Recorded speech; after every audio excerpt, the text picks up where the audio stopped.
7월 28일 월요일. 두 평론가의 상반된 평가. 장래가 촉망되는 화가가 유명한 평론가를 찾아가 그림을 평가해달라고 말했습니다. 제 습작입니다. 미흡한 부분이 있다면 그림에 펜으로 표시를 해주십시오. 평론가는 그림에 가차없이 체크 표시를 하며 왜 그림이 좋지 않은지를 설명했습니다. 화가는 평론가의 전문적인 조언을 듣고 싶었습니다. 체크 표시가 잔뜩 되어 있는 그림을 들고 집으로 온 화가는 내심 기분이 좋지 않았습니다. 아무래도 단점을 고치는 것보다는 장점을 개발하는 게 낫겠어. 화가는 다음날 같은 그림을 그려 다른 평론가에게 이번엔 좋은 점에 펜으로 표시를 해달라고 했습니다. 다른 관점에서 보면 어떨지 궁금했습니다. 설명을 듣던 화가는 깜짝 놀랄 수밖에 없었는데 전날 평론가가 단점으로 지적한 부분을 모두 장점으로 표시했기 때문입니다. 똑같은 그림이 하루 만에 완전히 다른 평가를 받은 것입니다. 집으로 돌아온 화가는 모두를 만족시킬 그림은 그릴 수 없다는 사실을 깨닫고 자신이 그리고 싶은 본질에 집중하며 훗날 개성 있는 화풍으로 크게 인정받는 화가가 됐습니다. 그는 사람의 평가에 휘둘리지 않고 자신만의 길을 걸어갔습니다. 사람의 생각과 판단을 두려워하는 사람은 아무것도 할 수 없습니다. 사람들의 의견은 제각각이고 모든 사람을 만족시키는 것은 불가능합니다. 하나님만이 우리의 참된 가치를 아시고 올바른 방향을 제시해 주십니다. 오늘의 말씀, 사람을 두려워하면 올무에 걸리게 되거니와 여호와를 의지하는 자는 안전하리라. 오늘의 만나, 사람이 아닌 주 하나님만 두려워하고 하나님만 기쁘시게 하는 일에 신경을 써봅시다.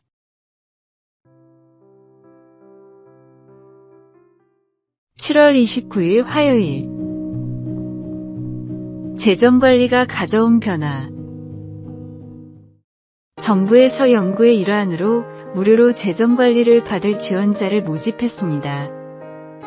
지원자들의 소득 수준을 판단해 목표 저축액을 설정한 뒤 전문가들은 소비 패턴을 파악해 적절한 조언을 해줬고 불필요한 지출을 줄이기 위해 가계부를 적으며 아낀 돈으로는 효과적인 금융상품에 가입했습니다.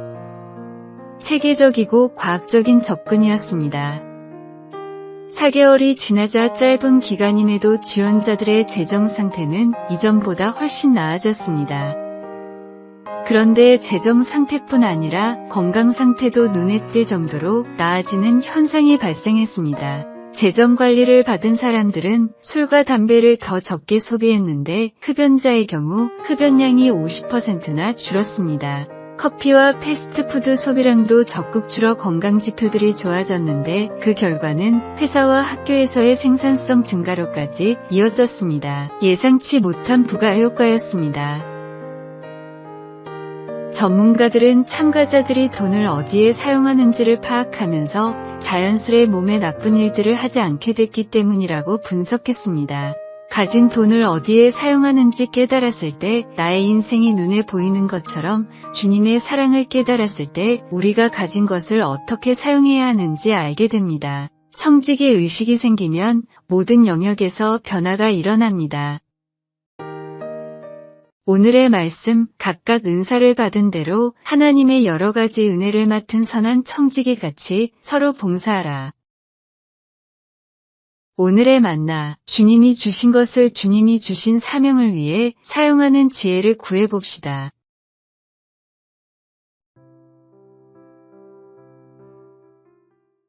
(7월 30일) 수요일. 베토벤의 하루 일과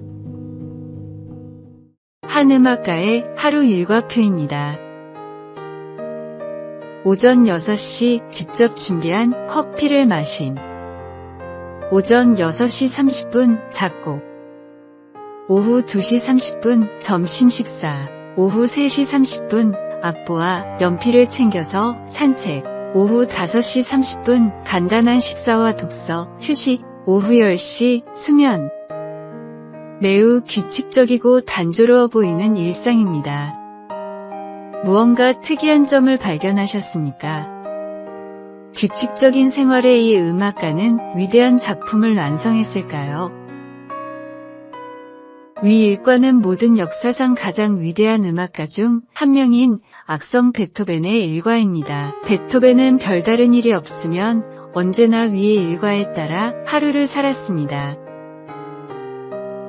그에게는 작곡이 단순한 취미가 아니라 매일 해야 하는 일상이었습니다. 베토벤을 위대한 음악가로 만들고 장애도 극복하게 만든 것은 하루 8시간의 꾸준한 작곡과 충분한 휴식이었습니다. 특별한 영감이나 천재성보다도 매일 반복되는 성실함이 그를 위대하게 만들었습니다. 좋은 습관은 위대한 성과를 이룹니다. 나의 삶에서 가장 중요한 것은 무엇이며 그 일을 위해 어떤 노력을 쌓고 있습니까? 우리의 신앙생활도 마찬가지입니다. 특별한 체험이나 은사보다도 매일의 작은 순종과 성실함이 우리를 성숙한 신앙인으로 만들어갑니다. 오늘의 말씀, 그들이 날마다 성전에 있든지 집에 있든지 예수는 그리스도라고 가르치기와 전도하기를 그치지 아니하니라. 오늘의 만나, 매일 반복해야 할 좋은 믿음의 습관을 만들어 꾸준히 실천해 봅시다. 7월 31일 목요일, 마지막 선물. 달의 마지막 날입니다. 한 달 전 새로운 다짐으로 시작했던 7월이 이제 추억 속으로 사라져갑니다. 마치 여행을 마치고 집으로 돌아가는 길에 사진첩을 넘겨보는 것 같습니다. 시간은 참으로 빠르게 흘러갑니다. 한 사진작가가 있었습니다. 그는 한 달 동안 매일 한 장씩 사진을 찍기로 결심했습니다. 처음에는 특별한 풍경이나 멋진 순간만 담으려 했지만 점점 평범한 일상도 소중하다는 것을 깨달았습니다. 비 오는 날의 우산, 아이스크림을 먹는 아이의 웃음, 지친 퇴근길의 노을까지 모든 것이 의미 있는 장면이었습니다. 카메라 렌즈를 통해 보니 평범한 것들도 특별해 보였습니다. 31일 저녁 그는 31장의 사진을 모아 앨범을 만들었습니다. 놀랍게도 각각은 평범해 보였지만 전체를 보니 아름다운 이야기가 완성되어 있었습니다. 매 순간이 선물이었구나라고 그는 중얼거렸습니다. 하나하나는 작은 조각이었지만 모여서 완전한 그림을 만들어냈습니다. 우리의 한 달도 마찬가지입니다. 성공한 날도 실패한 날도 기쁜 날도 힘든 날도 모두 하나님께서 허락하신 은혜의 시간이었습니다. 때로는 보이지 않았지만 주님께서는 매 순간 우리와 함께 하셨습니다. 한 달의 마지막에서 우리는 모든 것에 감사할 수 있습니다. 지나간 시간을 후회하기보다는 은혜로 채워진 시간으로 기억하며 감사할 일들을 찾아봅시다.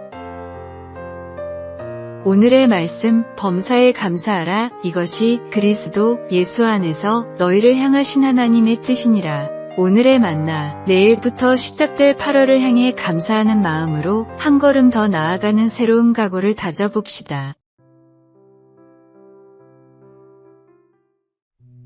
8월 1일 금요일, 로드바를 떠나 새 삶으로. 한 해외 선교사 부부에게는 오랫동안 은둔형 외톨이로 지내는 자녀가 있었습니다. 10여 년 이상 세상과 단절된 채 살아오던 그 자녀가 2년 전부터 서서히 변화가 일어나더니 드디어 취업에 성공하게 되었습니다. 부모는 자녀로 인해 흘렸던 눈물과 기도의 시간들을 생각하며 감격했습니다. 요나단의 아들 무비보셋은 그의 아버지와 할아버지 사울왕이 죽었다는 소식을 들은 유모가 안고 도망치는 과정에서 떨어뜨려 다리를 절게 되었습니다. 가시밭길 상황에서 그가 숨어 살던 땅이 바로 로드발입니다. 대화가 없는 땅, 말이 없는 곳이라는 뜻입니다. 로드발에서 나오기만 하면 새 삶을 살 수 있는데도 스스로 자기 아픔에 갇혀 그 땅을 벗어나지 못하고 있었던 것입니다. 훗날 다윗왕은 요나단의 아들이 살아있다는 말을 듣고 그를 그 땅에서 불러내어 왕자의 신분을 회복시키고 왕의 만찬에 참여하도록 합니다. 이는 무비보셋의 다리가 고쳐졌기 때문이 아닙니다. 아물지 않은 상처를 안고 평생 살아야 할지 모르지만 주님의 부르심으로 자신만의 로드바를 떠나면 누구나 이 은혜를 누릴 수 있습니다. 오늘의 말씀, 여호와께서 시온의 포로를 돌려보내실 때에 우리는 꿈꾸는 것 같았도다. 오늘의 만나, 지금 당신이 머물고 있는 로드발이 무엇인지 생각해보고 하나님의 부르심에 응답하여 새로운 삶을 향해 한 걸음 내딛어 보시기 바랍니다.